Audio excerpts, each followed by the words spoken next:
11வது பகுதி, 2வது மந்திரம். சசமித்பாணிஹி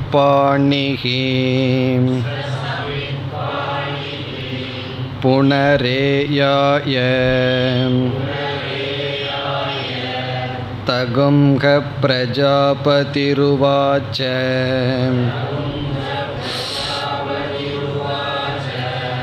மகவன் யச்சாந்தஹ்ருதயக ப்ராவ்ராஜீஹி கிமிச்சன் புனராகம இதி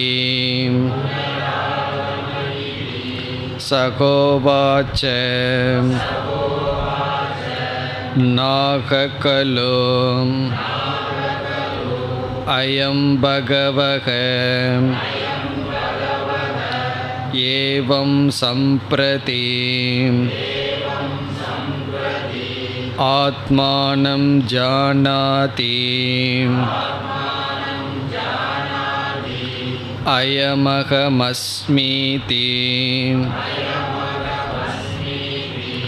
நோ ஏவ இமானி பூதானி விநாசமேவ அபீதோ பவதி நாகமத்ர போக்யம் பஷ்யாமி இதி ஏவமேவ ஏஷ மகவனிதி க உவாச்ச ஏதம் து ஏவ தே பூயக அனுவ்யாக்யாஸ்யாமி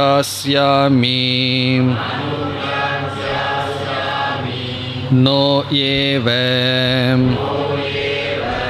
அன்யத்ர ஏதஸ்மாத் வச அபராணி பஞ்சவர்ஷாணி இதி சக அபராணி பஞ்சவர்ஷாணி உவாச தானி ஏகசதம் சம்பேதுகோ ஏதத்தத் யதாஹுஹு ஏகசதம் ஹவை வர்ஷாணி மகவான் பிராஜாபதோ பிரம்மச்சர்யமுவாச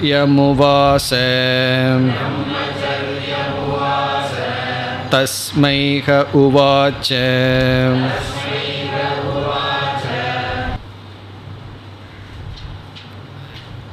இந்த 11வது பகுதியில் பிராக்ஞனும் அந்தர்யாமிக்கும் ஐக்கியம் சொல்லப்படுகின்றது. ஏற்கனவே சிஷ்யனாக இருக்கின்ற இந்திரன் ஸ்தூல சரீரத்தை அனாத்மா என்று நீக்கிவிட்டார். பிறகு சூக்ஷ்ம சரீரத்திலும் குறைகளை பார்த்து நீக்கிவிட்டார். ஆகவே காரண சரீரத்துடன் இருக்கின்ற ஆத்ம தத்துவத்தை இங்கு உபதேசம் செய்கின்றார். இந்த பிராக்ஞனுடைய லட்சியார்த்தத்தை எடுத்துக்கொண்டால் தவறாக புரிந்து கொள்ள வாய்ப்பில்லை. ஆனால் இங்கு வாச்சியார்த்தத்தை இந்திரன் எடுத்துக்கொண்டு பிராக்ஞன் ஆத்மா அபயம் என்று என்னால் எடுத்துக்கொள்ள முடியாது என்பதையும் புரிந்துவிட்டு பிராக்ஞனை இங்கு சொல்கின்ற அபய ஆத்மஸ்வரூபமாக புரிந்து கொண்டால் என்ன தோஷம் வருகின்றது என்கின்ற தோஷத்தை இந்திரன் பார்க்கின்றான். சென்ற வகுப்பில் அதை பார்த்து முடித்தோம். இங்கு தோஷம் என்னவென்றால், அறியாமையில் நாம் முழுமையாக இருக்கும் பொழுது நம்முடைய இருப்பே நமக்கு தெரிவதில்லை. ஆகவே இங்கு கூறுகின்றான், விநாசம் ஏவ அபீதோ பவதி. விநாசத்தை அடைந்ததற்கு சமமாக தெரிகின்றதல்லவா. விநாசம் என்றால் தன்னுடைய இருப்பே இல்லை, ஆகவே அழிவுக்கு சமம் என்று கூறி, நாகமத்ர போக்யம் பஷ்யாமி, பிராக்ஞனை மெய்ப்பொருளாக எடுத்துக்கொள்வதில் ஒரு பிரயோஜனத்தை பார்க்கவில்லை என்று சிந்தித்து பிறகு நாம் தொடர்கின்றோம். இரண்டாவது மந்திரம். சக சமித்பாணிகி புனக ஏயாய. மீண்டும் சமித்பாணியை எடுத்துக்கொண்டு புனக ஏயாய குருவை அடைகின்றார். புனக என்றால் மீண்டும், ஏயாய அடைகின்றார். சக இந்திரக சமித்பாணியுடன், அதாவது சிஷ்யனாக மீண்டும் செல்கின்றார். பிறகு தம்க பிரஜாபதிகி உவாச்ச. அந்த சிஷ்யனாக இப்பொழுது வந்த இந்திரனிடம் பிரஜாபதியானவர் இவ்விதம் கேட்கின்றார். இதெல்லாம் ஏற்கனவே வந்தது போல் வருகின்றது.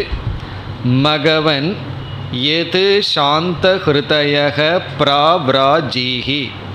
மகவன் என்று இந்திரனை அழைத்து, நீ சாந்த ஹிருதயக, அறிந்ததை அறிந்துவிட்டேன் என்ற திருப்தியுடன் பிராவ்ராஜீஹி சென்றாய். பிறகு கிமிச்சன், இப்பொழுது எதை விரும்பியவனாக, புனக ஆகமக இதி, நீ மீண்டும் இங்கு வந்துள்ளாய். ஏற்கனவே கேட்டது போல் மீண்டும் இவர் இங்கு கேட்கின்றார். நீ திருப்தியுடன் சென்றாய், பிறகு எதை வேண்டி மீண்டும் இங்கு வந்துள்ளாய்? இப்பொழுது இந்திரனானவர் தான் எந்த அறிவை அடைந்தோமோ, எப்படி தோஷத்தை சிந்தித்தோமோ அதை குருவிடம் கூறுகின்றார். சக உவாச்ச, இந்திரன் இப்பொழுது கூறுகின்றார், நாக கலு அயம் பகவக. நாகங்கிறத நம்ம ஏற்கனவே பார்த்தோம். நைவ பகவக இறைவா, சம்பிரதி ஆத்மானம் நைவ ஜானாதி. சுஷுப்தியில் இருக்கும் பொழுது ஒருவன் தன்னை அறிவதே இல்லை. சம்பிரதின இப்பொழுது, சுஷுப்தி அவஸ்தையில், ஆத்மானம் என்றால் தன்னை, நைவ ஜானாதி ஒருவன் அறிவதில்லை.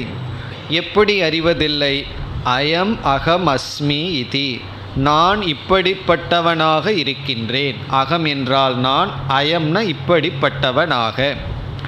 இந்த அவஸ்தையில், ஜாகிரத அவஸ்தையில் ஒருவனிடம் நீ யாருன்னு கேட்டால் நான் இப்படிப்பட்டவன் என்று கூறுகின்றோம். அந்த அறிவு இருக்கின்றது. ஆனால் இப்பொழுது சுஷுப்தி அவஸ்தையில் அந்த அறிவு இல்லை, அதாவது தன்னை பற்றிய அறிவு இல்லை. பிறகு நோயேவ இமானி பூதானி, இந்த உலகத்தை பற்றிய, உயிரினங்களை பற்றிய மற்ற அறிவும் இல்லை. இப்போ தன்னையும் அறியவில்லை, இந்த உலகத்தையும் அறியவில்லை. ஆகவே நான் இந்த அறியாமையில் என்ன தோஷத்தை பார்க்கின்றேன்? விநாசம் ஏவ அபீதக பவதி, விநாசத்தை அடைந்ததாக, அடைவது போல் எனக்கு தெரிகின்றது. காரணம் என்றால், இந்த அறியாமை என்பது சம்சாரத்தினுடைய பீஜம். நம்ம எப்பொழுதுமே காரியமாக வந்ததற்கு பிறகுதான் ஒன்றினுடைய கேட்டை நாம் பார்க்கின்றோம், தோஷத்தை பார்க்கின்றோம். காரண அவஸ்தையில் இருக்கும் பொழுது அதை நாம் கண்டுகொள்வதில்லை. இப்போ ஏதாவது விஷக்கிருமிகள் உள்ளே சென்று அது காரண அவஸ்தையில் இருக்கிற வரைக்கும் நமக்கு தெரிவதில்லை, அதனுடைய விளைவையும் சிந்திப்பதில்லை. அது உடல் நோயாக, துயரமாக வெளிப்படும் பொழுதுதான் அதை நீக்க நாம் முயற்சி செய்கின்றோம். யார் காரண நிலையிலேயே இருக்கின்ற தோஷத்தை பார்க்கிறார்களோ அவர்களுக்கு மிக மிக சூக்ஷ்மமான அறிவை அடைந்தவர்கள். இப்பொழுது இந்திரன் அந்த நிலைக்கு வந்துள்ளான். என்ன கூறுகின்றார்? விநாசமேவ அபீதோ பவதி. ஆகவே நாகமத்ர போக்யம் பஷ்யாமி, இதில் நான் ஒரு பிரயோஜனத்தை பார்க்கவில்லை.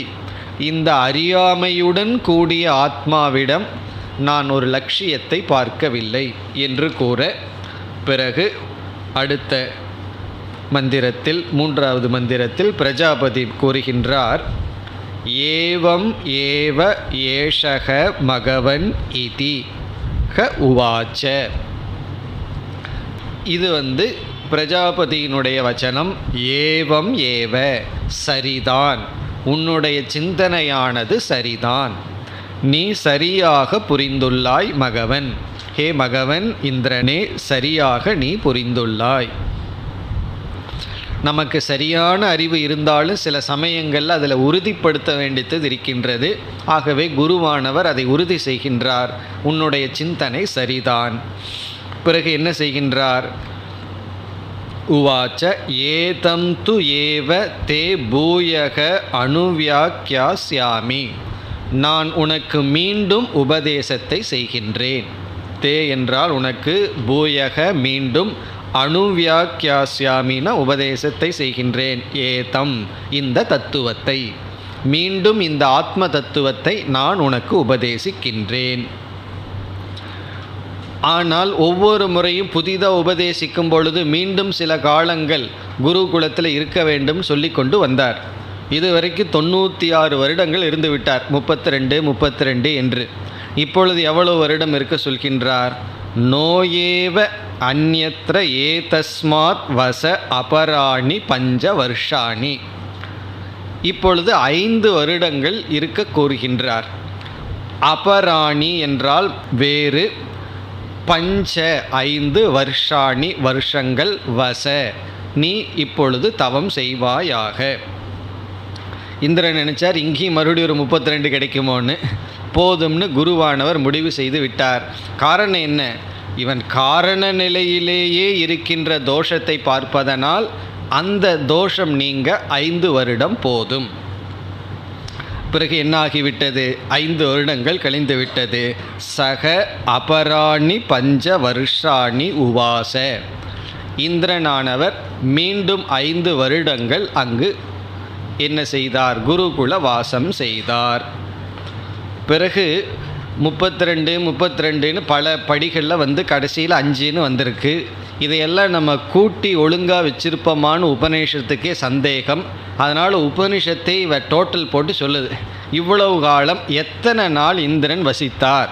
அது உபனிஷத்தை கூறுகின்றது. தானி ஏகசதம் சம்பேதுகு. சம்பேதுகுன்னு ஆக மொத்தம், ஏகசதம்னா 101 வருடங்கள் என்னாச்சு? இந்திரனானவர் குருகுல வாசம் செய்தார். சதம்னா 100, ஏகம்னா 1, ஏகசதம்னா 101 வருடங்கள். 32 96 வந்தது, இப்பொழுது ஒரு 5, ஆகவே 101 வருடங்கள். ஏதாகுகு, அதாவது இங்கு உபனிஷத் என்ன கூறுகின்றது? இந்த நிகழ்ச்சியானது மிக பிரசித்தமாக இருந்ததாம். எல்லா தேவர்களுக்குள்ளும் இது ஒரு பெரிய விஷயமாக இருந்தது என்று எல்லோரும் அப்படித்தானே பேசிக்கொள்கிறார்கள். இந்திரனானவன் குருகுலத்திற்கு சென்று 101 வருடங்கள் இருந்தார் என்று எல்லோருக்கும் பிரசித்தமாக இந்த விஷயம் தெரிந்திருக்கின்றது என்று இங்கு கூறப்படுகின்றது. எதாகுகுனா மற்ற தேவர்களும் மற்றவர்களும் அவங்கெல்லாம் சும்மாவாக இருப்பார்கள்? இந்திரன் போய் எவ்வளவு நாள் இருந்தால் என்னங்கிறது அவர்கள் பேசிக்கொண்டிருப்பார்கள். அப்படி எல்லோருக்கும் தெரிந்த விஷயமாக இது இருக்கின்றது. என்னன்னா, ஏகசதம்ஹ வருஷாணி மகவான் பிரஜாபதோ பிரம்மச்சரியம் உவாச. இப்படி எல்லோரும் பேசிக்கொள்கிறார்களாம். எல்லோரும் இந்த மாதிரி கூறுகிறார்கள். தேவர்களெல்லாம் சொல்கிறார்கள், ஏகசதம் வருஷாணி 101 வருடங்கள் மகவான், அதாவது இந்திரன், பிரஜாபதியிடம் பிரம்மச்சரியம் உவாச, பிரம்மச்சரிய வாசம் செய்தார் என்று இது எல்லோராலும் பேசப்பட்டிருக்கின்றது என்று உபனிஷத் கூறி, பிறகு தஸ்மைக உவாச்ச, அப்படிப்பட்ட இந்திரனிடம் 101 வருடங்கள் குருகுலத்திலிருந்து சேவை செய்து பக்குவமடைந்த இந்திரனிடம் இனி உபதேசத்தை துவங்குகின்றார் அல்லது உபதேசத்தை செய்கின்றார். இத்துடன் 11வது பகுதி முடிவடைகின்றது. மீண்டும் இங்கு சங்கரர் கூறுகின்றார், இவ்விதம் 101 வருடம் இருக்கிற கதையெல்லாம் எதற்கு உபனிஷத் சொல்ல வேண்டும் என்றால் வித்யாஸ்துதி என்று சொல்கின்றார். வித்யாஸ்துதி என்றால் இந்த ஞானத்தினுடைய பெருமை இவ்விதம் விளக்கப்படுகின்றது. இந்த ஞானத்தை நம்ம சுலபமாக எந்த விதமான முயற்சியும் இல்லாமல் எதையும் கொடுக்காமல் பெற வேண்டும்னு விரும்புகிறோம்.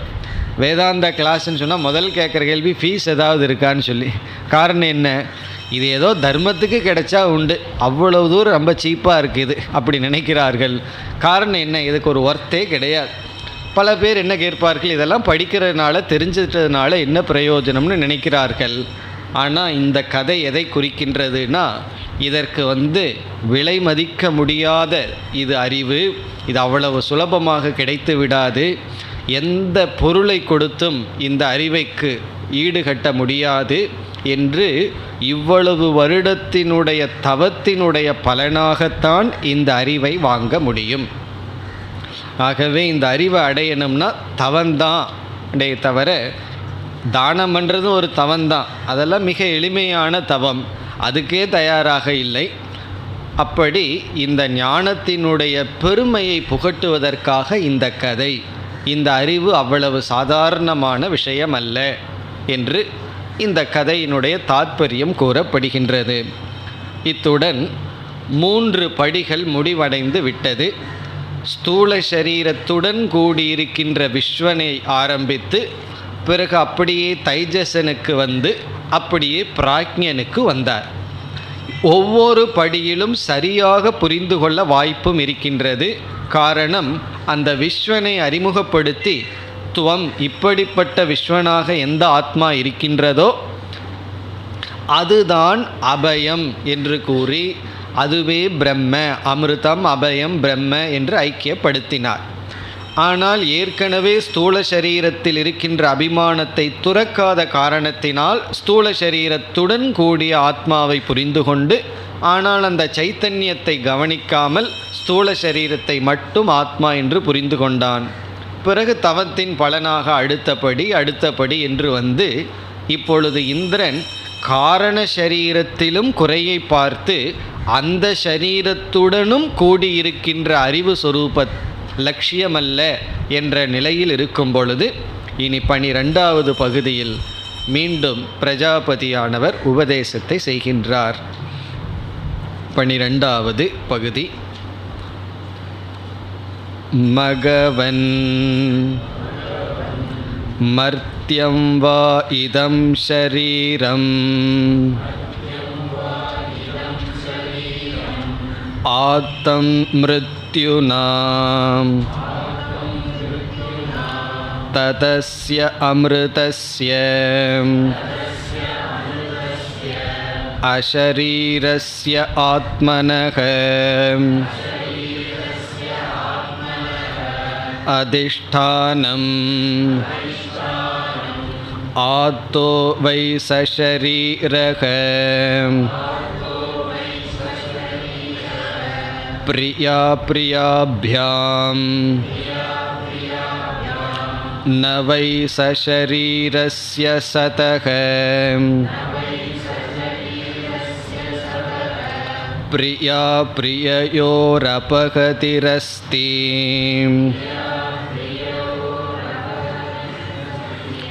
அஷரீரம் வாவசந்தம் ந பிரியா பிரியே ஸ்பிருஷதஹ.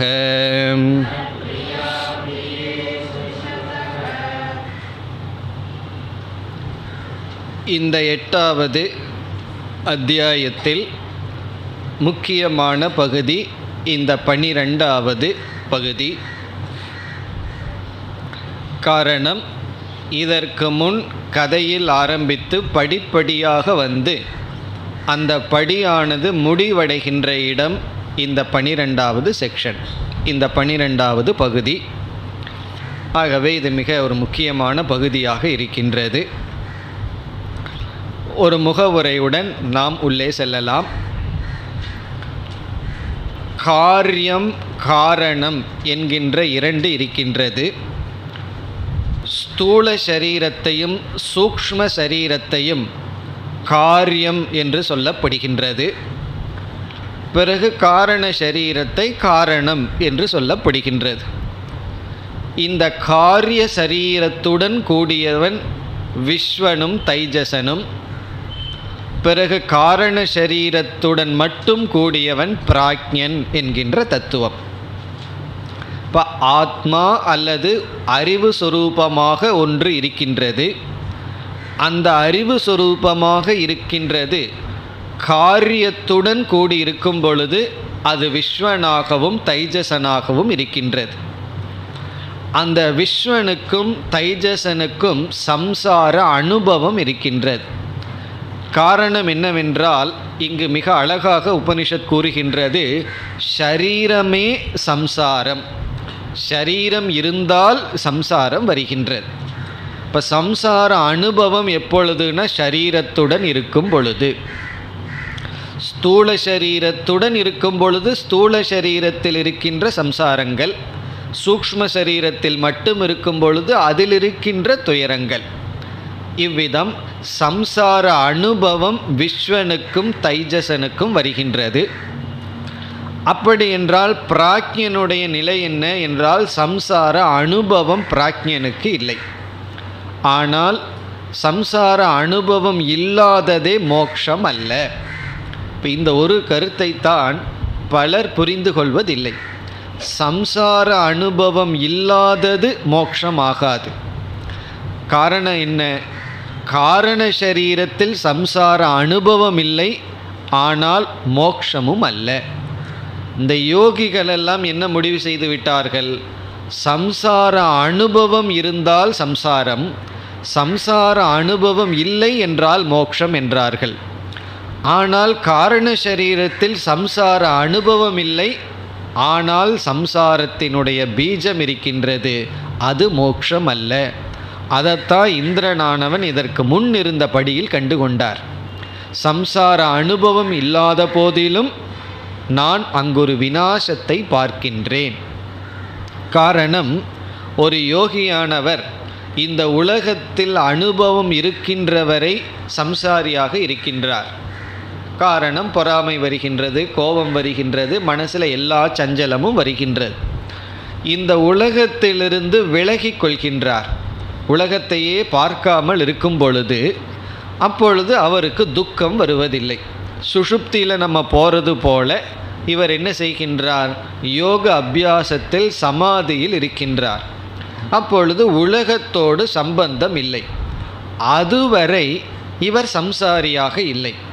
பிறகு எப்பொழுது விழித்து கொள்கின்றாரோ அப்பொழுது எப்படிப்பட்ட மனதுடன் ஒடுங்கினாரோ அப்படிப்பட்ட மனதுடன் எழுந்திருப்பார். குரோதப்படுகின்ற, பொறாமைப்படுகின்ற, சம்சாரியாக இருக்கின்ற மனதுடன் ஒடுங்கியிருந்தால் இவர் விழித்தெழும் பொழுதும் அதே மனதுடன் விழித்தெழுவார்.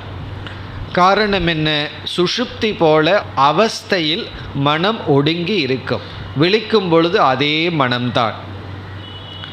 காரணம், நாம் இரவில் எந்த அறிவில் தூங்க போனோமோ காலையில் எழுந்திருக்கும் பொழுது அதே அறிவோடு தான் எழுந்திருக்கோம். அறிவு குறைவதோ அல்லது அறிவு அதிகமாவதோ இல்லை. அல்லது எந்த பக்குவத்துடன் தூங்க போனோமோ அதே பக்குவத்துடன் எழுந்திருக்கின்றோம். இவ்விதம் காரண சரீரத்தில் இருக்கும் பொழுது நமக்கு பீஜத்துடன் இருக்கின்றோம். தற்காலிகமாக சம்சார அனுபவம் இல்லை. ஆனால் அந்த ஷரீரமும் சம்சார அவஸ்தைக்குள் வருகின்றது. இவ்விதம் 3 ஷரீரங்கள் நமக்கு இருக்கும் பொழுது, அதோடு அபிமானம் வைக்கும் பொழுது அது சம்சாரமாக இருக்கின்றது. இப்போ இந்த பகுதியில் பிரஜாபதி என்ன செய்கின்றார்? இந்த ஷரீரத்தை நீக்குகின்றார், நிஷேதம் செய்கின்றார். ஷரீர நிஷேதம் இங்கு செய்யப்படுகின்றது. ஸ்தூல சூக்ஷ்ம காரண அனைத்து ஷரீரங்களினுடைய நிஷேதம் செய்யப்படுகின்றது.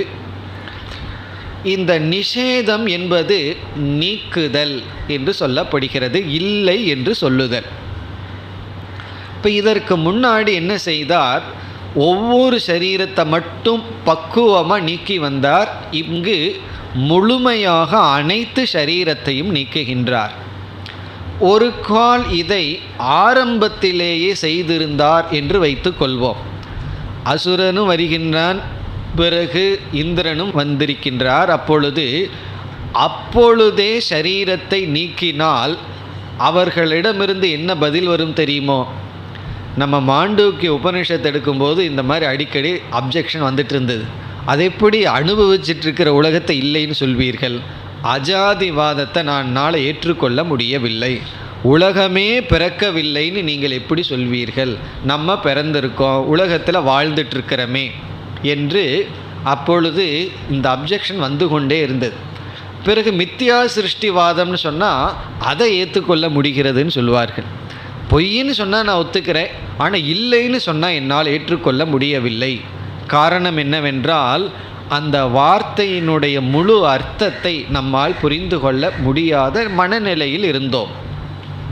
அப்படி இந்த நிஷேதம்ங்கிறது ஒரு பெரிய சர்ஜரி போல, ஆப்ரேஷன் பண்ணுறது போல, தேவையான பக்குவத்தோடு தயார் செய்து அதை பண்ணணும். இல்லை என்றால் அதனுடைய விளைவு விபரீதமாக இருக்கும். அவ்விதத்தில் இதுவரை நேரடியாக நிஷேதம் செய்யாமல் மிக மறைமுகமாக செய்து கொண்ட வந்திருந்த குருவானவர் இப்பொழுது நேரடியாக சரீரத்தை நீக்குகின்றார். நீக்கி என்ன சொல்கின்றார்? சம்சாரம் என்பது ஷரீரத்துடன் இருத்தல். ஷரீரமே சம்சாரம்தான்னு சொல்கிறார், உடலே சம்சாரம்தான். பிறகு இந்த உடல் இல்லாமல் இருத்தல் தான் மோட்சம்னு சொல்கின்றார். இதை கொஞ்சம் கவனமாக புரிந்து கொள்ள வேண்டிய இடம் இருக்குது. நம்ம அதை பார்த்து விசாரம் செய்யும் பொழுது புரிந்து கொள்வோம். சரீரம் சம்சாரம்ங்கிறார். சரீரம் என்றால் ஷரீரத்துடன் இருத்தல் தான் சம்சாரம். அஷரீரம் மோக்ஷம், ஷரீரமற்று இருத்தல் தான் மோக்ஷம், உடம்பு அற்று இருத்தல் தான் மோக்ஷம்னு சொல்கின்றார். இப்போ இதில் பல சந்தேகங்கள் நமக்கு வரப்போகின்றது. உடலுடன் கூடி இருத்தல் சம்சாரம், உடலற்று இருத்தல் மோக்ஷம், அதுதான் இங்கு சொல்கின்றார். இந்த ஆத்மா உடலற்று இருக்கின்றது. 3 உடலும் அற்றதாக ஆத்மா அல்லது நீ இருக்கின்றாய், ஆத்மா இருக்கின்றது. உடலுடன் கூடி இருப்பது சம்சாரம். இப்போ ஷரீரம் சம்சாரம், அஷரீரம் மோக்ஷம் என்ற கருத்தை கூறி பிறகு இதில் பல கருத்துக்களை கூறுகின்றார். இப்பொழுது நாம் படித்த இந்த முதல் மந்திரத்தில் என்னென்ன கருத்துக்கள் வருகின்றது என்று பார்த்து ஒவ்வொன்றாக எடுத்துக்கொண்டு விசாரம் செய்யலாம். இதில் நம்ம 5 கருத்துக்களை பார்க்க போகின்றோம். முதல் கருத்து ஷரீர சொரூபம். இந்த ஷரீரத்தினுடைய சொரூபத்தை மீண்டும் பார்க்க போகின்றோம். இந்த ஷரீரத்தை பல கோணங்களில் ஷரீரத்தினுடைய சொரூபத்தை பார்க்கலாம். பஞ்சபூதத்தில் ஆனதுன்னு ஒரு சொரூபம் ஷரீரத்திற்கு, அதெல்லாம் அந்த ஷரீரத்தினுடைய சத்தியத்துவத்தை நிலைநாட்டும். ஷரீரம் கடைசியில் இல்லைன்னு சொல்கிறோம், அது 5 பூதங்களினுடைய சேர்க்கைன்னு சொன்னால் ஷரீரத்தை அதனுடைய சத்தியத்துவத்தை நிலைநாட்டும் சொரூபமாக இருக்கின்றது. ஆனால் இங்கு ஷரீரத்திற்கு சில சொரூபம் சொல்ல போகின்றார். அது என்னன்னு பார்க்க போகின்றோம். அது முதல் கருத்து. இப்போ இந்த மந்திரத்தில் முக்கியமாக இந்த பகுதியிலேயே 12வது செக்ஷன்லேயே நம்ம பார்க்க போகின்ற கருத்துக்கள், 1 ஷரீர சொரூபம், 2வது ஆத்மஸ்வரூபம். மீண்டும் இந்த ஆத்மாவினுடைய சொரூபத்தை சொல்ல போகின்றார். ஏற்கனவே அமிர்தம்னு சொல்லியிருக்கார், அபயம்னு சொல்லியிருக்கார், பிரம்மன்னு சொல்லி இருக்கின்றார். பிறகு மீண்டும் இந்த ஆத்மாவினுடைய சொரூபத்தை சொல்ல போகின்றார். 3வது ஆத்மாவுக்கும் ஷரீரத்திற்கும் உள்ள சம்பந்தம், ஷரீர ஆத்ம சம்பந்தம்.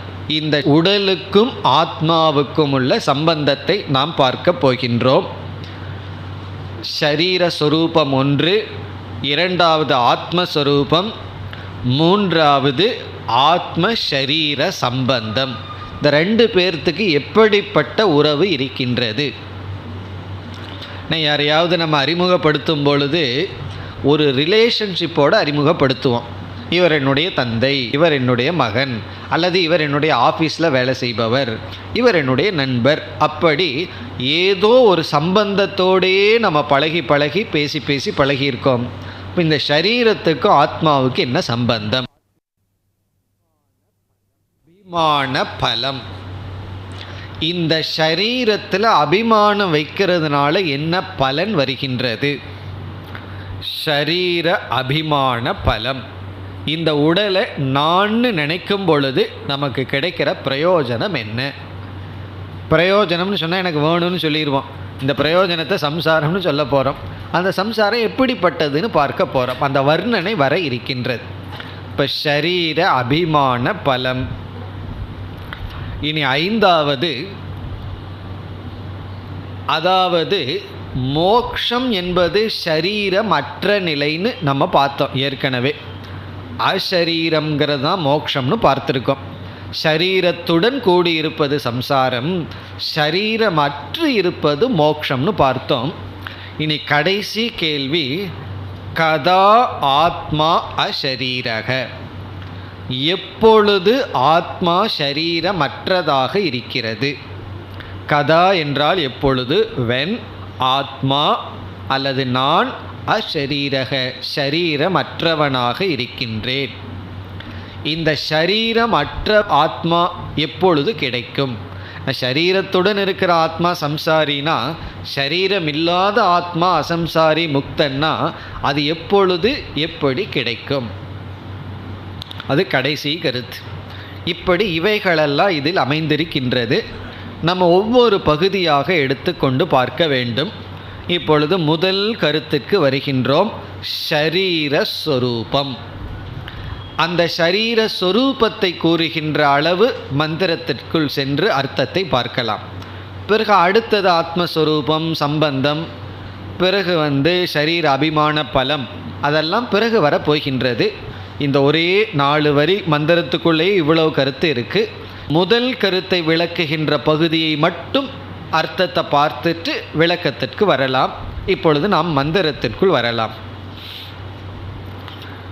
மகவன், மகவன் என்று இந்திரனை அழைக்கின்றார் குருவானவர். மகவன், மர்த்தியம் வா இதம் ஷரீரம். ஆரம்பமே ஒரு குண்டு போடுற மாதிரி ஆரம்பிக்கிறார். இதம் ஷரீரம், இந்த உடலானது மர்த்தியம். மர்த்தியம் என்றால் மரண யோக்கியம், மரணத்திற்கு உட்பட்டது.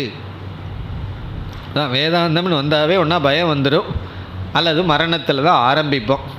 மர்த்தியம் என்றால் மரணத்திற்கு உட்பட்டது. பகவான் ரொம்ப பாலிஷ்டாக சொன்னார். இதம் ஷரீரம் சொல்லி இந்த இதம் ஷரீரம் க்ஷேத்திரம்னு சொன்னார். ஆனால் இங்கு என்ன உபனிஷத் கூறுகின்றது? இதம் ஷரீரம் மர்த்தியம். மர்த்தியம்னா மரணத்திற்கு உட்பட்டது. பிறகு மரணத்திற்கு உட்பட்டதுங்கிறத எதற்கு உபனிஷத் சொல்லணும்? நமக்கு தெரியாதா? உபனிஷத் நமக்கு தெரியாதான் சொல்லணும். எனக்கு தெரியும் பர்த் டேட் இருக்கிறது போல் டெத்து டேட் இருக்கும். நான் உயிரோடு இருக்கிற வரைக்கும் பர்த்டேவை நான் கொண்டாடுவேன், டெத்து டேவை மற்றவங்க கொண்டாடுவாங்க. இறந்ததற்கு பிறகு டெத்து டேவை மற்றவங்க கொண்டாடி அன்னைக்கு பார்த்தா பாயசம் எல்லாம் வச்சு திதியெல்லாம் கொடுத்து அவர்கள் கொண்டாடுவார்கள். அப்படி மரணம்ங்கிறது எனக்கு தெரியும், டெத்துன்னு வரப்போகின்றதே என்றால், பிறகு அடுத்த சொல் ஆத்தம் மிருத்யுனா. ஆத்தம் மிருத்யுனா என்றால் இது மரணத்தினாலேயே வியாபிக்கப்பட்டுள்ளது. ஆத்தம் என்றால் வியாப்தம் என்று பொருள். வியாப்தம்னா வியாபிக்கப்பட்டுள்ளது. மிருத்யுனா மரணத்தினால். இப்போ 24 மணி நேரம் நம்மோட இருக்கிற தேவதை யார் தெரியுமோ? யமதர்மராஜா தான். மிருத்யு தானே, அவர் தான் எல்லா நேரமும் நம்ம வியாபிச்சிருக்காராம். மற்றவர்களெல்லாம் சில சமயம் வருவார்கள் போவார்கள், ஆனால் அந்த மிருத்யு இருக்காரே மரணம், அந்த மரணம்தான் நம்மைய முழுமையாக வியாபித்து இருக்கின்றது. இப்போ மிருத்யுனா ஆத்தம், அதாவது இந்த உடலுக்கு மரணம் என்பது ஒரு க்ஷணத்தில் வருவதல்லவா. மிருத்யுனா ஆத்தம்ங்கிற சொல்லில் எல்லா நேரத்திலையும் மரணம் நிகழ்ந்து கொண்டே இருக்கின்றது. ஒன்ஸ் வர்றது மரணம் அல்லவா. மரணம்ங்கிறது வியாபிக்கப்பட்டுள்ளதுன்னா மரணம் அடைந்து கொண்டே இருக்கின்றது. இதுதான் சரீரத்தினுடைய சுபாவம். சரீரத்தினுடைய தன்மை என்னவென்றால், இது ஒரு முறை மரணம் அடையும் நினச்சிட்டு இருக்கோம். ஆனால் உபனிஷத் கூறுது மரணம் அடைந்து கொண்டே இருக்கின்றது. ஒரு க்ஷணத்துக்கும் இனி ஒரு க்ஷணத்துக்கும் பார்த்தோம்னா அங்கே நடந்தது மரணம்தான். அப்படி மிருத்யுனா ஆத்தம். இந்த பகுதி வரை ஷரீர சொரூபம். அதற்கு அடுத்த பகுதியில் ஆத்மஸ்வரூபம், சம்பந்தம் இதெல்லாம் வரப்போகின்றது. அப்புறம் ஷரீர அபிமான பலம் அதெல்லாம் பிறகு வரும். இப்போ இந்த பகுதி வரை இப்பொழுது பார்க்கலாம். இந்த மந்திரத்தில் ஒவ்வொரு பகுதியாக எடுத்துட்டு விசாரம் செய்ய போகின்றோம். இதை உபலக்ஷணம்னு சொல்வார்கள். உபலக்ஷணம்னா ஒன்றை சொல்லிவிட்டால் அதோடு சம்பந்தப்பட்டதை நாம் எடுத்துக்கொள்ள வேண்டும். அப்படி இப்போ இந்த இடத்துக்கு நம்ம விசாரத்திற்கு சென்றால், சங்கரர் ஒரு கேள்வி கேட்குறார். இதம் சரீரம் மர்த்தியம்னு சொன்னாவே போதுமே, இந்த உடல் மரணத்துக்கு உட்பட்டதுன்னு சொன்னால் போதுமே, எதற்கு மீண்டும் மிருத்யுனா ஆத்தம்னு சொல்லணும்? மரணத்தினாலே வியாபிக்கப்பட்டிருக்குன்னு எதற்கு பயமுறுத்த வேண்டும் என்றால், அவர் பதில் சொல்கிறார், வெறும் இந்த சரீரம் மரணம் அடையும்னா நமக்கு பயம் வராதான். மிருத்யுனா ஆத்தம்னு சொன்னால் தான் பயம் வருமா. அப்போ பயம் வரணும்னு சொல்கிறார். பயம் வந்தால் தான் சரி. எதற்கு பயம் வர வேண்டும்னா வைராக்யார்த்தம்னு சொல்கின்றார். சங்கரர் கொடுக்கிற பதில் வைராக்யார்த்தம் மிருத்யுனா ஆத்தம்னு சொல்லப்படுகிறது. ஏன் வைராக்கியம் வரணும்னா, பயம் வைராக்கியம் வந்தால் தான் நம்ம இந்த சரீரத்தை நிஷேதம் செய்வோம். சரீரத்தை நம்ம எதையை நீக்குவோம், எதை வேண்டான்னு ஒதுக்குவோம். எதில் வைராக்கியம் வருதோ, எதில் விருப்பமின்மை வருதோ அதைத்தான் நம்ம விடுபடுவோம். விருப்பம் இருந்தால் அது நமக்கு அனர்த்தத்தை கொடுத்துட்டு இருந்தாலும் நமக்கு அதில் விருப்பம் இருந்தால் அதை விடமாட்டோம், அப்படியே பிடிச்சிட்டு இருப்போம். பிறகு அதில் வைராக்கியம் வந்தால் தான் அதை நாம் விடுவோம் என்று வைராக்கியத்திற்காக சொல்லப்பட்டது என்ற ஒரு பண்பை, வேல்யூவை இங்கே கொடுக்கின்றார். இனி நம்ம ஷரீரத்தினுடைய சொரூபத்திற்கு செல்லலாம். ஷரீரத்தினுடைய தன்மை, ஷரீர சொரூபம் முதல் கருத்துன்னு பார்த்தோம். அந்த ஷரீர சொரூபத்தை இங்கு சொன்ன கருத்து இவ்வளவு தான். இதோடு சேர்ந்து நம்ம முழுமையாக சில கருத்தை பார்க்கலாம். முதல் கருத்து இங்கே ஏற்கனவே சொன்னது தான். இதை வச்சுட்டு நம்ம ஸ்டெப் பை ஸ்டெப்பாக டிரைவ் பண்ணணும். முதல் கருத்து என்னவென்றால் மரண யுக்தம். மரண யுக்தம்னா மரணம் அடைந்து கொண்டே இருக்கின்றது. அதுதான் முதல் கருத்து. இந்த உடலை நம்ம எப்படி தியானிக்கணும்? இது ஒரு பெரிய வேதாந்த தியானம். இந்த வேதாந்த மெடிடேஷன் நிதித்தியாசனம்னு செய்யும் பொழுது முக்கியமாக செய்ய வேண்டிய நிதித்தியாசனம் என்ன தெரியுமோ? நம்ம தனிமையில் அமர்ந்து ஆழ்ந்து செய்ய வேண்டிய நிதித்தியாசனம் இந்த வாக்கியம் மிருத்யுனா ஆத்தம். நம்முடைய சரீரம் மரணம் அடைந்து கொண்டே இருக்கின்றது, அது இறந்து கொண்டே இருக்கின்றதுன்னு பார்ப்போம். நம்ம கடைசி வர்ற மரணத்துக்கு தான் பயந்துட்டு இருக்கோம். ஆனாலும் அதிசயம் என்னென்னா ஒவ்வொரு நிமிஷம் செத்துட்டு தான் இருக்கோம். ஒவ்வொரு நிமிடமும் இறந்து கொண்டே இருந்துட்டு ஏதோ ஒரு இறப்பை நினச்சி பயந்து கொண்டு இருக்கின்றோம். இதை நம்ம உணர்ந்துட்டோம்னா அந்த இறப்புக்கு நம்ம பயம் கொள்ள வேண்டாம். காரணம், இறப்பு என்பது என்னுடைய அனுபவமாகவே இருந்து கொண்டிருக்கின்றது. ஒவ்வொரு க்ஷணமும் நான் அனுபவிச்சிட்ருக்கிறதே மரணம்தான். பிறகு மரணத்துக்காக நான் எதற்கு பயந்துக்கணும்? எதை கண்டு பயந்துக்கலாம்? புதுசாக ஏதாவது ஒரு அனுபவத்தை கண்டு பயந்து கொள்ளலாம். அங்கே போனால் ஏதாவது புதுசாக வந்துடுமோன்னு. ஏற்கனவே அனுபவிச்சிட்ருக்கிறதுக்காக நம்ம எதற்கு பயந்து கொள்ள வேண்டும்? அது எப்போ உணருவோம்னா மிருத்யுனா ஆத்தம். நான் ஒவ்வொரு க்ஷணமும் மரணத்தை அனுபவித்து கொண்டே இருக்கின்றேன், இறந்து கொண்டே இருக்கின்றேன். இதுதான் முதல் சுபாவம். மரண யுக்தம் சர்வதா, எப்பொழுதும் மரணம் அடைந்து கொண்டே இருக்கின்றது நம்முடைய சரீரம். இந்த இடத்துல ஷரீரம் என்றால் குறிப்பாக ஸ்தூல சூக்ஷ்ம சரீரம். ஸ்தூல சரீரமும் தான் நம்முடைய மனதும் தான். பிறகு இரண்டாவது கருத்து விகாரம். விகாரம் என்பது இரண்டாவது கருத்து. அதை நம்ம ஏற்கனவே பார்த்துருக்கோம். ஷட் விகாரம்னு பார்த்துருக்கோம் சரீரத்தினுடைய தர்மத்தை படிக்கும் பொழுது. ஞாபகமெல்லாம் இருக்கா? எப்போவோ பார்த்து எப்போவோ மறந்துருக்கு. என்னது ஷட் விகாரம்? அஸ்தி, ஜாயதே, வர்த்ததே, விபரிணமதே, அபக்ஷியதே, வினஷ்யத்தினெல்லாம் இந்த சரீரம் மாற்றத்தை அடைந்து கொண்டே இருப்பது சரீரத்தினுடைய சுபாவம். இதை ஏன் நம்ம தெரியாதது போல சொல்கிறீர்கள்லாம்? தெரிஞ்ச விஷயந்தானேன்னு சொன்னால் தெரிஞ்ச விஷயந்தான். ஆனால் இந்த விஷயத்தில் அவேர்னஸ், விழிப்புணர்வு வராமல் இருக்கின்றது. அதனால தான் மீண்டும் மீண்டும் பார்க்கின்றோம். அதாவது மாற்றம் அடைகின்றதுங்கிறத புரிந்து கொண்டால் மாற்றத்தை ஏற்றுக்கொள்வோம். மாற்றத்தை குறை சொல்லிட்டு இருக்க மாட்டோம். மாற்றம் வந்துடுதேன்னு சொல்ல மாட்டோம். மாற்றம் என்பது சரீரத்தினுடைய சொரூபம். ஒன்னுடைய சொரூபத்தை ஏற்றுக்கொள்வதை தவிர வேறு வழி கிடையாது. அதனுடைய தன்மை அதுனா அதற்கு மேலே அங்கே ரிஜெக்ஷன் கூடாது.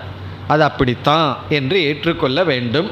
அப்படி இரண்டாவது விகாரம். இனி மூன்றாவது சொரூபம் இனிமேல் சொல்ல இருக்கின்றார்.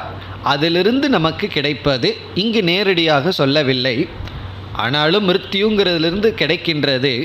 மூன்றாவது துக்கம். சரீரத்தினுடைய மூன்றாவது சொரூபம் துயரம். இந்த துயரத்தை எப்படி சொல்ல போகின்றார்? பிரியா பிரியவத் என்று சொல்ல போகின்றார். பிரியத்துடனும் அப்பிரியத்துடனும் கூடியது என்ற லாங்குவேஜில் சொல்ல போகிறார், என்ற விதத்தில் கூற போகின்றார். பிரியமும் அப்பிரியமும் தான் நமக்கு துக்கமா. ஆனால் நமக்கு தோணும் பிரியம் எப்படி துக்கம்னு. அதை நம்ம அங்கே விசாரத்தில் பார்ப்போம். பிரியமும் துக்கம்தான், அப்பிரியமும் துக்கம்தான். அப்படி இந்த சரீரம் பிரியத்துடனும் அப்பிரியத்துடனும் கூடி இருக்கின்றது. இதனுடைய அர்த்தம் என்ன என்றால், இந்த சரீரம் என்று நமக்கு விட்டால் இந்த உலகமானது பிரியம் அப்பிரியம் என்று பிரிவுபடுத்தப்படுகின்றது. இந்த உலகத்தையே நம்ம பிரிச்சிடுறோம். எப்பொழுதுனா இந்த சரீரத்தில் அபிமானம் வைக்கும் பொழுது இந்த சரீரத்திற்கு பிரியமானது சிலது இருக்குது, இந்த சரீரத்திற்கு அப்பிரியமானது சிலது இருக்குது. அது எனக்கு பிரியமானதும் அப்பிரியமானதும் ஆகிவிடுகிறது. இந்த பிரியமும் அப்பிரியமும் இருக்கிறது தான் துக்கம் என்று அடுத்த வரியில் கூறப்படுகின்றது. இந்த பிரியமும் அப்பிரியமும் இருக்கிறது தான் துக்கம். அதனுடைய இடம் இந்த சரீரம். இந்த சரீரத்தினுடைய சுபாவமே பிரியத்துடனும் அப்பிரியத்துடனும் இருப்பது தான். அப்போ நான் பிரியத்தையும் அப்பிரியத்தையும் விட வேண்டும் என்றால் நான் எதை விடணும்? இது இருக்கிற இடம் எது? சரீரம். அந்த சரீரத்தை விடணும். ஆகவே அசரீரம் மோட்சம் என்று வர இருக்கின்றது. இனி அடுத்த கேள்வி, சரி இந்த பிரியமும் அப்பிரியமும் எப்படி வந்தது? அது இருக்கிற இடம் சரீரம். இந்த உடல் இருக்கிற வரைக்கும் பிரியமும் அப்பிரியம் இருக்குது. உதாரணமாக இந்த சரீரத்திலிருந்து பார்த்தா ஒன்று பிரியம் ஒன்று அப்பிரியம். எலியை பார்த்தோம்னா அப்பிரியமாக இருக்கும், ஏன்னா இந்த சரீரத்துக்கு எலி பிரியமாக இல்லை. அணிலை பார்த்தோம்னா பிரியமாக இருக்குது, பார்க்குறதுக்கு அழகாக இருக்குது. எலியை பார்த்து யாராவது ரசிச்சுட்டு இருப்பார்களா? ஒரு எலி வீட்டுக்குள்ளே வந்ததுன்னா யாரும் ரசிச்சுட்டு இருக்க மாட்டார்கள். ஆனால் அணில் வந்ததுன்னா பார்த்து வேடிக்கை பார்த்துட்டு இருப்போம், ஏன்னா அது பிரியம் ஒன்று அப்பிரியம். ஒரு கால் திடீர்னு நம்ம சரீரம் எலியை பார்த்துட்டு இருக்கும்போது பாம்பு சரீரமாக மாறிடுதுன்னு வச்சுக்கோமே, கற்பனை தான். எலியை பார்த்துட்டு இருக்கும்போதே நம்ம பாம்பாக மாறிட்டோம்னா உடனே அந்த எலி என்ன ஆகும்? அப்படியே பிரியமாக மாறிடும், அப்படியே அன்போடு பிடிக்க போயிடும். காரணம் என்ன? அதுதான் உணவு. நமக்கு லட்டு ஜிலேபி போல் அதுதான் உணவு. அப்போது ஒரு பொருளில் பிரியமாகவும் அப்பிரியமாகவும் மாறுறதுக்கு எந்த ஸ்தானம் என்ன? நம்ம சரீரம்தான். அப்போ சரீரத்தில் தான் பிரியமும் அப்பிரியமும் இருக்குது. இனி இந்த சரீரம் எப்படி வந்தது? சரீரத்தினுடைய ஜென்மம் எப்படி என்றால் 2 விதத்தில் இதற்கு நம்ம பதில் சொல்கின்றோம். 2 விதத்தில் இந்த சரீரத்தினுடைய ஜென்மம் இருக்கு, தோற்றம் இருக்கின்றது. ஒன்று தர்மா தர்ம மூலம், தர்மத்தினாலும் அதர்மத்தினாலும் சம்பாதிச்சது தான் இந்த சரீரம். இதெல்லாம் சரீரத்தினுடைய தன்மைகள். இந்த உடலினுடைய சுபாவம் என்னன்னா தர்மத்தினாலும் அதர்மத்தினாலும் தேடப்பட்டது. நமக்கு இப்படிப்பட்ட சரீரம் கிடைத்துள்ளது. அது ஏன்னா அது தர்மா தர்மம், நம்ம செய்த புண்ணிய பாபத்தினுடைய விளைவு. சத்கர்ம ஜென்யம் அப்படின்னு வந்திருக்கு சரீரத்துக்கு. தத்துவபோதத்தில் படிக்கும்பொழுது சத்கர்ம ஜென்யம். ஏன்னா அந்த இடத்துல மனித சரீரத்தை பற்றி பேசுகிறதுனால புண்ணிய பலன், பாவ பலனும் இருக்குது, ஆனாலும் புண்ணிய பலன் அங்கு சொல்லப்பட்டுள்ளது. இது விசேஷ காரணம். சாமானிய காரணம் பஞ்சபூதத்தினால் ஆனது. இந்த ஸ்தூல சரீரம் பஞ்சபூதத்தினால் ஆனது. ஸ்தூல பஞ்சபூதைகி கிருதம்னு படிச்சிருக்கோம். பிறகு இந்த சரீரம் 3ஆக பிரிக்கப்பட்டிருக்கிறதுங்கிறதெல்லாம் நமக்கு தெரிஞ்ச கருத்து தான். தெரியாதது மட்டும் இங்கே பார்க்க வேண்டும்னு சொன்னால், தெரியாததுன்னா தெரிஞ்சது ஆனால் கவனம் கொடுக்காதது.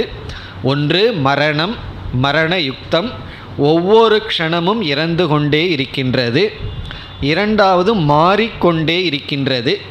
இந்த மாறிக்கொண்டே இருக்கிறதுனால ஏன் சொல்கிறோம்னா, அந்த ஆத்மாவுக்கு சரீரத்துக்குள்ள சம்பந்தத்தை பார்க்கும்போது இந்த கருத்தெல்லாம் நமக்கு தேவைப்படும். மூன்றாவது துக்கம், துயரம் இருக்கின்றது. அந்த துயரம் எப்படி வரப்போகுதுன்னா பிரியமும் அப்பிரியமுமாக பிரிந்து வரப்போகின்றது. ஆகவே பிரியத்துடனும் அப்பிரியத்துடனும் கூடியது நம்ம சரீரம். பிறகு இந்த சரீரம் வர காரணம் தர்மா தர்மம். இது மேலோட்டமான சொல்கிற காரணம். பிறகு மீண்டும் ஒரு கருத்து இருக்கின்றது. அதை நம்ம எங்கே பார்ப்போம்னா, இந்த சம்பந்தத்தை பார்க்கும் பொழுது எப்பொழுது நான் அசரீரியாக இருக்கின்றேன்னு பார்க்கும் பொழுது இந்த சரீரத்தை விடுகின்ற உபாயத்தில் இனி ஒன்றா பார்ப்போம். அதை நம்ம அங்கு பார்க்கலாம். இப்போ இதுவரை ஷரீரத்தினுடைய சொரூபம். இந்த ஷரீரத்தினுடைய சொரூபத்தில் ஞாபகம் வச்சுக்க வேண்டியது, சிந்திக்க வேண்டியது மிருத்யுனா ஆத்தம். மிருத்யுவினால் இது வியாபிக்கப்பட்டுள்ளது. ஆகவே மரணம்ங்கிறது நமக்கு புதிய அனுபவம் அல்ல. நம்ம அனுபவித்து கொண்டே இருப்பது மரணம். ஒவ்வொரு க்ஷணமும் நாம் இறந்து கொண்டே இருக்கின்றோம். விகாரமாக இருக்கிறது, துக்க சொரூபமாக இருக்கிறது, பிரியமும் அப்பிரிய சொரூபமாக இது இருக்கின்றது. பிறகு தர்மா தர்மத்தில் இப்படிப்பட்ட சரீரம் நமக்கு கிடைத்துள்ளது. இதெல்லாம் ஷரீர ஸ்வரூபம். இது எவ்வளவு தூரம் மந்திரத்திலிருந்து எடுத்திருக்கோம்? மர்த்தியம் வா இதம் ஷரீரம். இந்த ஷரீரமானது மர்த்தியம், மரண யோக்கியம். ஆத்தம் மிருத்யுனா, மரணத்தினால் எப்பொழுதும் வியாபிக்கப்பட்டுள்ளது. இது வைராகியத்திற்காகவும் இது புருஷார்த்தம் அல்ல சரீரம் என்று காட்டுவதற்காகவும் செய்யப்பட்டுள்ளது இந்த பகுதி. இனி நம்ம அடுத்த பகுதிக்கு செல்லலாம். அடுத்த பகுதி என்ன என்றால் ஆத்மஸ்வரூபம். அது இங்கு எங்கு எவ்வளவு தூரம் சொல்லப்பட்டுள்ளதுங்கிறத முதல்ல படித்து கொண்டு பிறகு ஆத்மஸ்வரூபத்திற்கு செல்லலாம். இனி மந்திரத்திற்கு வரலாம். ததஸ்ய அமிர்தஸ்ய அஷரீரஸ்ய ஆத்மனக அதிஷ்டானம். இதுவரை இந்த அதிஷ்டானம்ங்கிறதுல சம்பந்தமும் வருகின்றது. இப்போ ஆத்மஸ்வரூபம்னு எடுத்துக்கொண்டால் தது அஸ்ய அமிர்தஸ்ய அஷரீரஸ்ய ஆத்மனக. பிறகு அதிஷ்டானம்ங்கிறதையும் நம்ம சேர்த்து படிப்போம். அதிஷ்டானம் அது வரைக்கும் இப்பொழுது பொருள் பார்க்கலாம். தது என்ற சொல் ஷரீரத்தை குறிக்கின்றது. தது ஷரீரம், இந்த உடலானது. ததஸ்யங்கிற இடத்துல தது என்றால் ஷரீரம், இந்த உடல். அஸ்ய அதனுடைய, அதனுடையங்கிறது இங்கு ஆத்மாவை குறிக்கின்றது. அதனுடைய. இனி ஆத்மஸ்வரூபம் வருகின்றது. ஆத்மஸ்வரூபம் ஏற்கனவே சொன்ன சொரூபத்துடன் புதிதாக ஒன்று சொல்லப்பட்டிருக்கிறது. ஏற்கனவே சொன்ன சொரூபம் என்ன? அமிர்தஸ்ய. அமிர்தஸ்ய என்றால் மரணம் அடையாத, மரணத்துடன் கூடியில்லாத தன்மையுடன் கூடிய. காரணம் என்ன? ஏற்கனவே மர்த்தியம்னு சொல்லியிருக்கார். அதற்கு ஆப்போசிட்டாக சொல்கிறார் அமிர்தஸ்ய. மிருத்யுனா ஆத்தம்னு சொன்னார். இது அமிர்தத்துவேன வியாப்தம். அமிர்தஸ்ய என்றால் அமிர்த ஸ்வரூபமாக இருக்கின்ற. இது ஆத்மாவினுடைய முதல் ஸ்வரூபம், அமிர்த ஸ்வரூபம். இனி ஆத்மாவினுடைய இரண்டாவது ஸ்வரூபம் அஷரீரஸ்ய. ஆத்மாவினுடைய இரண்டாவது தன்மை ஸ்வரூபம் அஷரீரம். ஷரீரம் அற்றது, உடலற்றது. ஆத்மா உடலற்ற ஸ்வரூபமாக இருக்கிறது. இந்த உடல் அற்றதாக இருப்பது ஆத்மாவினுடைய ஸ்வரூபம். ஆனால் இந்த உடலற்ற ஆத்மாவும் உடலும் கலந்து விட்டது, அதுதான் சம்சாரம். இப்போ உடலற்றது, அஷரீரஸ்ய ஆத்மனக. அப்படிப்பட்ட ஆத்மாவுக்கு தது ஷரீரம், அந்த உடலானது. இனி அந்த ஆத்மாவுக்கும் உடலுக்குள்ள சம்பந்தம் வருகிறது. தது அதிஷ்டானம். இந்த இடமெல்லாம் ரொம்ப குழப்பமான இடம். நார்மலாக என்ன சொல்லுவோம்? ஆத்மா உடலுக்கு அதிஷ்டானமாக இருக்குதுன்னு சொல்லுவோம். அப்படி தானே படிச்சிருக்கோம். சரீரம் இருக்குது, அதுக்கு அதிஷ்டானமாக ஆத்மா இருக்குது. இங்கே உபனிஷத்து என்ன சொல்கின்றது? இந்த ஆத்மாவுக்கு தது, அந்த ஷரீரம் அதிஷ்டானம், அதிஷ்டானமாக இருக்கிறது. இந்த அதிஷ்டானம்ங்கிறது ஷரீரம் ஆத்மாவுக்கு அதிஷ்டானமாக இருக்கிறது. ஆகவே அதிஷ்டானம்ங்கிற வார்த்தைக்கு இந்த இடத்துல சங்கரர் 3 அர்த்தம் கொடுக்கிறார். அந்த 3 அர்த்தங்கள் தான் ஆத்மாவுக்கும் ஷரீரத்துக்குள்ள சம்பந்தத்தை போதிக்கின்றது. இப்போ அதிஷ்டானம்ங்கிற சொல்லுக்கு நம்ம விளக்கம் பார்க்கும் பொழுது ஆத்மாவுக்கும் ஷரீரத்துக்குள்ள சம்பந்த விசாரம் வருகின்றது. அந்த விசாரத்தை பிறகு பார்ப்போம். இந்த இடத்துல பொருளை மட்டும் பார்க்கின்றோம். ததஸ்ய அமிர்தஸ்ய அஷரீரஸ்ய ஆத்மனக அதிஷ்டானம் என்றால் ஆத்மாவினுடைய அதிஷ்டானம் அந்த உடல், அந்த ஷரீரம். அப்படி சொல்லும் பொழுது ஆத்மாவினுடைய என்ற இடத்தில் ஆத்மாவினுடைய சொரூபம் சொல்லப்பட்டிருக்கிறது. இந்த அதிஷ்டானம்ங்கிற சொல்லினுடைய பொருளை பிறகு பார்க்கலாம். ஏன்னா அது ஆத்மாவுக்கும் உடலுக்குள்ள சம்பந்தத்தை விளக்குகின்ற சொல். இங்கு அஸ்ய அமிர்தஸ்ய அஷரீரஸ்யங்கிற பகுதி ஆத்மாவினுடைய சொரூபத்தை விளக்குகின்றது. ஆகவே இப்பொழுது நாம் இரண்டாவது கருத்துக்கு வருகின்றோம். ஆத்மஸ்வரூபம். ஏன்னா 5 தலைப்பு 5 கருத்து இந்த மந்திரத்தில் இருக்குன்னு பார்த்தோம். முதல்ல ஷரீர ஸ்வரூபத்தை பார்த்தோம். இப்பொழுது ஆத்மஸ்வரூபத்திற்கு வருகின்றோம். அந்த ஆத்மஸ்வரூபம் இங்கு 2 சொற்களால் கூறப்பட்டுள்ளது. அமிர்தஸ்ய அஷரீரஸ்ய. அமிர்தஸ்ய என்றால் மரணமற்றது. அமிர்தம் ஆத்மஸ்வரூபம். ஷரீரம் என்ன சொரூபம்? மர்த்தியம். எவ்வளவு முழுமையான வேற்றுமையுடன் கூடி இருக்கின்றது. ஷரீரத்தினுடைய சொரூபத்தை எப்படி ஆரம்பித்தார்? மர்த்தியம் வா இதம் ஷரீரம்னு சொன்னார். இது அமிர்தம் என்று சொல்கின்றார். பிறகு இரண்டாவது அஷரீரம். ஷரீரமற்றது, இந்த உடலே இல்லாதது ஆத்மா. இதிலிருந்து என்ன சொல்றார்? உடலோடு சம்பந்தப்படாதது, உடலோடு சம்பந்தமே படாத சொரூபமாக ஆத்மா இருக்கின்றது. பிறகு இந்த ஆத்மா உடலோடு சம்பந்தப்பட்டிருக்கிறது. அங்கே தான் நமக்கு குழப்பமே வந்துள்ளது. அங்கே தான் நமக்கு விசாரம் தேவைப்படுகின்றது. உடலற்றது உடலோடு எப்படி சம்பந்தம் வைக்கும்? அதுதான் சம்பந்தத்தை பற்றிய விசாரம் நமக்கு தேவைப்படுகின்றது.